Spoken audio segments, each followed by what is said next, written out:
బైబిల్లో మా టీచర్ అమ్మ చెప్పేది, శిరోమణి టీచర్, ఆవిడ క్రిస్టియన్ ధర్మాన్ని పాటించే టీచర్. ఆవిడ చెప్పిన వాక్యాలు గుర్తుండిపోయినాయి. తనని తను తగ్గించుకున్నవాడు హెచ్చింపబడును అంటే నాకు ఇష్టం ఆ వాక్యం. అది పాటించాలనుకుంటా. 60 సీట్ల పోటీ చేద్దాం అనుకుంటే లేదు 40 చాలు. 40 కాదు అంటే సరే 35, 35 కూడా కాదు 25 కూడా కాదు 21 అంటే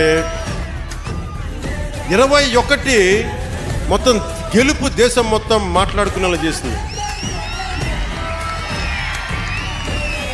అంటే ఇది బైబిల్ సూక్తి గుర్తొచ్చింది.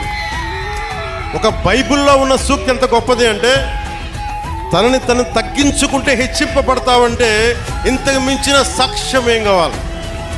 21 స్థానాలకి నువ్వు పోటీ చేస్తే 100% గెలిచి దేశమంతా మాట్లాడుకునేలా